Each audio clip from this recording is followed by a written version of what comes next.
पूरा वक्त मैंने अपने विधानसभा क्षेत्र में अपने लोगों के साथ गुजारा है, उनका दुख दर्द साझा करने की कोशिश की है जहां मैं पहुंच सकता था।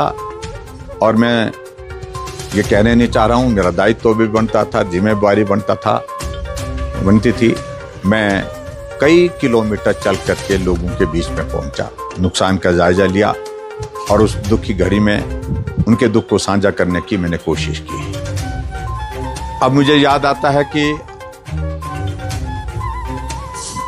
जब मैं विधायक बना था इस विधानसभा क्षेत्र का, उस वक्त बहुत जगह सड़कें नहीं थी, लेकिन रास्ते थे चलने के, दुर्गम इलाका था और उन सारी चीजों को हमने ठीक करने की कोशिश की थी। लेकिन अभी के हालात में अगर हम कहें कि जहां हर गांव को सड़क, हर गांव को पैदल चलने के रास्ते, हर गांव को छोटे छोटे पैदल पुल, ये सारी चीजें और उसके बाद सारी जो सुविधाएं यहाँ उपलब्ध करवाई थी, 28 साल के अपने विधायक के इस कार्यकाल में उन सारी चीजों को जिस प्रकार से तहस नहस होते देखा, स्वाभाविक रूप से मन बहुत दुखी हुआ है।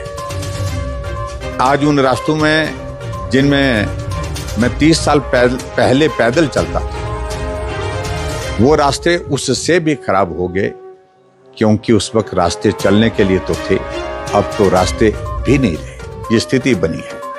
लेकिन फिर भी उसके बावजूद इस विधानसभा क्षेत्र के अंतर्गत हम अब इस त्रासदी के दौर में से बाहर निकलने के लिए अब मन बना रहे हैं।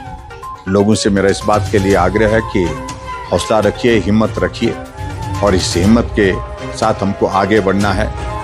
भले ही हमारे यहाँ के इंफ्रास्ट्रक्चर को, सड़कों को, पुलों को, रास्तों को और यहाँ पर सारी व्यवस्थाओं को जो है वो नुकसान पहुँचा है, लेकिन फिर भी हिम्मत के साथ हम सबको आगे बढ़ना है। इस विधानसभा क्षेत्र को फिर से वहीं खड़ा करना है।